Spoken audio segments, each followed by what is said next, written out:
ದೇಹದೊಳಗೆ ನಡೆಯೋ ಈ ಅದ್ಭುತ ಜೈವಿಕ ಪಯಣಕ್ಕೆ ಎಲ್ಲರಿಗೂ ಸ್ವಾಗತ. ಜೀವಕ್ಕೆ ಶಕ್ತಿ ಹೇಗೆ ಸಿಗುತ್ತೆ, ಅದನ್ನು ನಿಯಂತ್ರಿಸೋದು ಯಾರು, ಮತ್ತೆ ಈ ಜೀವ ಮುಂದುವರಿಯೋದು ಹೇಗೆ, ಈ ಎಲ್ಲ ಪ್ರಶ್ನೆಗಳಿಗೆ ಉತ್ತರ ಹುಡ್ಕೋಣ. 10ನೇ ತರಗತಿ ಜೀವಶಾಸ್ತ್ರದ ಪ್ರಮುಖ ವಿಷಯಗಳನ್ನೇ ಆಧಾರವಾಗಿಟ್ಕೊಂಡು ನಮ್ಮೊಳಗಿನ ಈ ವಿಸ್ಮಯಕಾಯಿ ಜಗತ್ತನ್ನ ಒಟ್ಟಿಗೆ ಅನ್ವೇಷಿಸೋಣ ಬನ್ನಿ. ಎಂದಾದರೂ ಯೋಚಿಸಿದ್ರಾ ನಮ್ಮ ದೇಹದೊಳಗೆ ಈ ಇಡೀ ಸಿಸ್ಟಮ್ ನಿಜವಾಗಿ ಹೇಗೆ ಕೆಲಸ ಮಾಡುತ್ತೆ ಅಂತ? ನಾವು ತಿಂದ ಆಹಾರ ಶಕ್ತಿಯಾಗಿ ಬದಲಾಗೋದು ಹೇಗೆ? ನಮ್ಮ ಹೃದಯ ದಿನದ 24 ಗಂಟೆಯೂ ಸುಸ್ತೇ ಆಗದೆ ಬಡಿತಾ ಇರೋದರ ಹಿಂದಿನ ಸೀಕ್ರೆಟ್ ಏನು? ಬನ್ನಿ, ನಮ್ಮೊಳಗಿನ ಈ ಕಾಂಪ್ಲೆಕ್ಸ್ ಮಷೀನಿನ ಒಂದೊಂದೇ ರಹಸ್ಯವನ್ನ ಇವತ್ತು ಅರ್ಥ ಮಾಡ್ಕೊಳ್ಳೋಣ. ಮೊದಲಿಗೆ ನಮ್ಮ ದೇಹ ಅನ್ನೋ ಈ ಅದ್ಭುತ ಯಂತ್ರದ ಇಂಜಿನ್ಗಳ ಬಗ್ಗೆ ಮಾತಾಡೋಣ. ಈ ಯಂತ್ರಕ್ಕೆ ಬೇಕಾದ ಫ್ಯೂಯಲ್ ಎಲ್ಲಿಂದ ಬರುತ್ತೆ, ಅದು ಹೇಗೆ ದೇಹದ ಮೂಲೆ ಮೂಲೆಗೂ ಸಪ್ಲೈ ಆಗುತ್ತೆ, ಆಮೇಲೆ ಬಳಕೆಯಾದ ನಂತರ ಉಳಿಯೋ ವೇಸ್ಟ್ ಹೇಗೆ ಹೊರ ಹೋಗುತ್ತೆ ಅನ್ನೋದನ್ನ ನೋಡೋಣ. ಸೊ ಎಲ್ಲದಕ್ಕೂ ಶುರು ಆ ಇಂಧನದಿಂದ. ಯಾವುದಾ ಇಂಧನ? ಬೇರೇನೂ ಅಲ್ಲ, ನಾವು ತಿನ್ನೋ ಆಹಾರನೇ. ಈ ಜೀರ್ಣಕ್ರಿಯೆಯ ಫೈನಲ್ ಸ್ಟೇಜ್ ಅಂದ್ರೆ ಅತಿ ಮುಖ್ಯವಾದ ಘಟ ನಡೆಯೋದೇ ನಮ್ಮ ಸಣ್ಣ ಕರುಳಿನಲ್ಲಿ.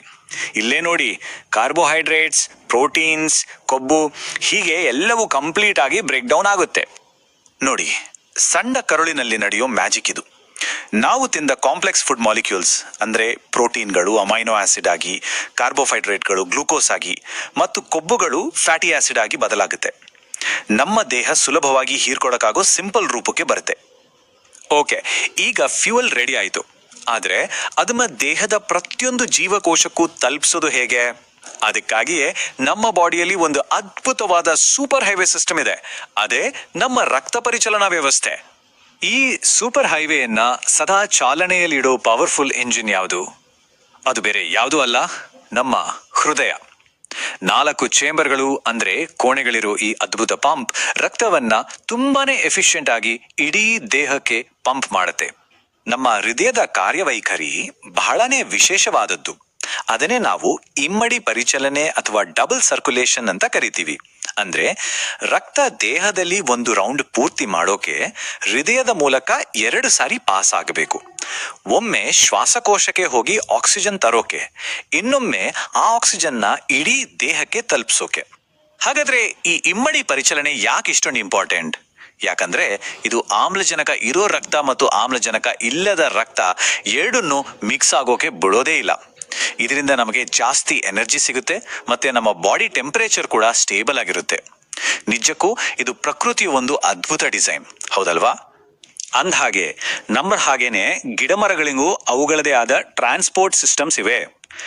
ಝೈಲಮ್ ಅನ್ನೋದು ಒಂಥರ ವಾಟರ್ ಪೈಪ್ಲೈನ್ ಇದ್ದ ಹಾಗೆ ಬೇರುಗಳಿಂದ ನೀರನ್ನ ಎಲೆಗಳವರೆಗೂ ತಲುಪಿಸುತ್ತೆ.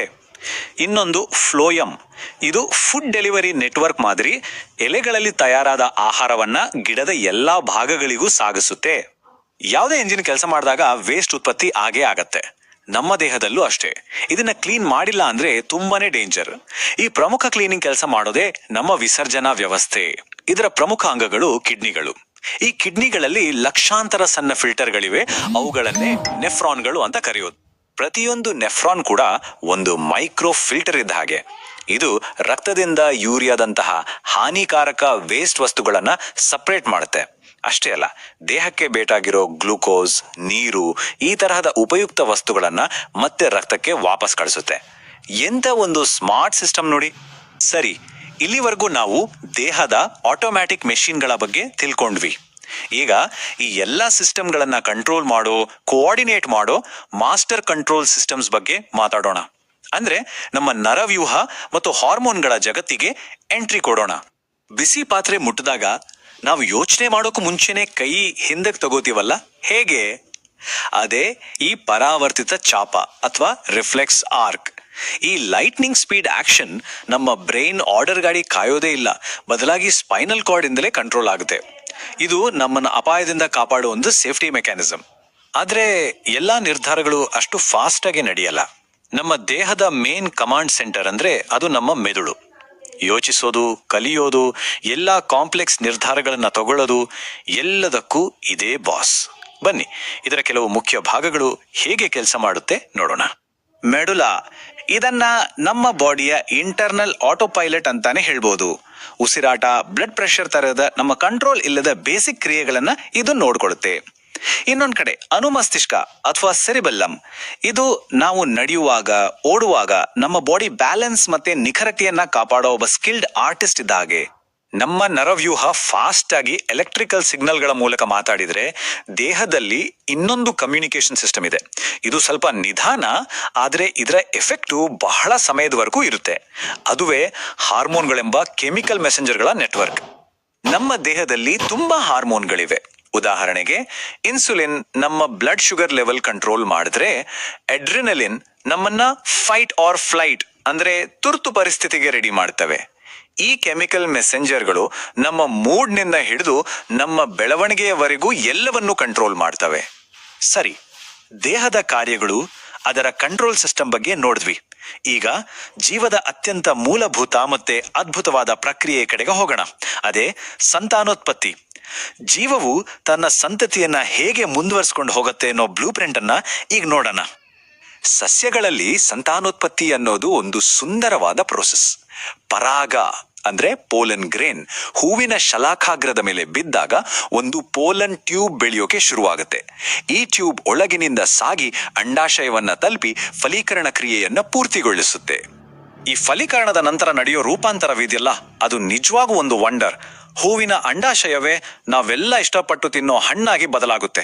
ಮತ್ತೆ ಅದರೊಳಗಿನ ಅಂಡಕಗಳು ಮುಂದಿನ ಪೀಳಿಗೆಯ ಸಸ್ಯವನ್ನ ಹುಟ್ಟು ಹಾಕೋ ಬೀಜಗಳಾಗ್ತವೆ. ಈಗ ಮಾನವರ ಸಂತಾನೋತ್ಪತ್ತಿಯ ಕಡೆಗೆ ಗಮನ ಹರಿಸೋಣ. ಇಲ್ಲಿ ಜರಾಯು ಅಂದ್ರೆ ಪ್ಲಸೆಂಟಾ, ಇದು ಬೆಳೆಯುತ್ತಿರುವ ಭ್ರೂಣಕ್ಕೆ ಲೈಫ್ ಸಪೋರ್ಟ್ ಸಿಸ್ಟಮ್ ಅನ್ನೋ ಮಾತು ತುಂಬಾನೇ ಮುಖ್ಯ. ಇದು ತಾಯಿ ಮತ್ತು ಮಗುವಿನ ನಡುವೆ ಇರುವ ಒಂದು ಅದ್ಭುತ ಸೇತುವೆ. ಜರಾಯು ಕೇವಲ ಒಂದು ಕನೆಕ್ಷನ್ ಅಲ್ಲ, ಇದು ತಾಯಿಯ ರಕ್ತದಿಂದ ಭ್ರೂಣಕ್ಕೆ ಬೇಕಾದ ಆಮ್ಲಜನಕ, ಪೋಷಕಾಂಶಗಳು ಹೀಗೆ ಎಲ್ಲವನ್ನೂ ಸಪ್ಲೈ ಮಾಡುತ್ತೆ. ಅದೇ ರೀತಿ ಭ್ರೂಣದಲ್ಲಿ ಉತ್ಪತ್ತಿಯಾಗೋ ವೇಸ್ಟ್ ಪ್ರಾಡಕ್ಟ್ಸ್ ಅನ್ನ ತಾಯಿಯ ದೇಹದ ಮೂಲಕ ಹೊರಹಾಕೋಕೆ ಹೆಲ್ಪ್ ಮಾಡುತ್ತೆ. ಇದೊಂದು ಪರ್ಫೆಕ್ಟ್ ಲೈಫ್ ಸಪೋರ್ಟ್ ಸಿಸ್ಟಮ್. ಇಲ್ಲಿವರೆಗೆ ನಾವು ಜೀರ್ಣಕ್ರಿಯೆ, ರಕ್ತ ಪರಿಚಲನೆ, ನಿಯಂತ್ರಣ, ಸಂತಾನೋತ್ಪತ್ತಿ ಅಂತ ಎಷ್ಟೋ ಕಾಂಪ್ಲೆಕ್ಸ್ ವಿಷಯಗಳನ್ನ ನೋಡಿದ್ವಿ. ಆದ್ರೆ ಇದೆಲ್ಲ ತಿಳ್ಕೊಂಡು ನಮ್ಗೇನು ಉಪಯೋಗ? ಇದೆಲ್ಲ ಯಾಕೆ ಇಂಪಾರ್ಟೆಂಟು? ಉತ್ತರ ತುಂಬಾ ಸಿಂಪಲ್. ನಮ್ಮ ದೇಹ ಒಂದಕ್ಕೊಂದು ಕನೆಕ್ಟ್ ಆಗಿರೋ ಒಂದು ಅದ್ಭುತ ಸಿಸ್ಟಮ್. ಇದನ್ನ ನಾವು ಅರ್ಥ ಮಾಡ್ಕೊಂಡಷ್ಟು ನಮ್ಮ ಆರೋಗ್ಯವನ್ನ ಚೆನ್ನಾಗಿ ನೋಡ್ಕೊಳ್ಬಹುದು. ಅಷ್ಟೇ ಅಲ್ಲ, ನಮ್ಮ ಸುತ್ತಮುತ್ತ ಇರೋ ಜೀವ ಜಗತ್ತಿನ ಬಗ್ಗೆ ಒಂದು ಗೌರವ ಮೂಡುತ್ತೆ. ಈ ಒಂದು ಕೊನೆಯ ಪ್ರಶ್ನೆಯೊಂದಿಗೆ ಈ ಚರ್ಚೆಯನ್ನ ಮುಗಿಸೋಣ. ಜೀವನದ ಈ ಬ್ಲೂ ಪ್ರಿಂಟ್ ಅನ್ನ ಅರ್ಥ ಮಾಡ್ಕೊಳ್ಳೋದು, ಮೆಡಿಕಲ್ ಫೀಲ್ಡ್ ಇಂದ ಹಿಡಿದು ಟೆಕ್ನಾಲಜಿವರೆಗೂ ನಮ್ಮ ಮುಂದಿನ ಭವಿಷ್ಯವನ್ನ ಹೇಗೆ ರೂಪಿಸಬಹುದು, ಈ ಬಗ್ಗೆ ಖಂಡಿತ ಯೋಚಿಸಿ.